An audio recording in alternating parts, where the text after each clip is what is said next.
Herkese salam. Bugün ne edirik? Xəstəxana Çıxışı. çıxışı. Bugün Zeyd üçün xəstəxana çantası yığırıq. Birinci nədən başlayaq Şəhriyar? Sumka götürməlisən. Sumka götürməliyəm. Bu uşaqlar məndən yaxşı bilir, Allahın olsun. Deməli burada 2 dənə çanta var. Marka çanta. Biri belə mavi rəngdədir. Biri də belə çəhrayı rəngdədir. Məryəm deyir bu yekədir, bunu götür deyirəm.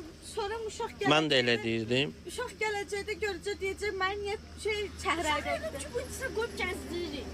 Uşakın içinde ne yiyin?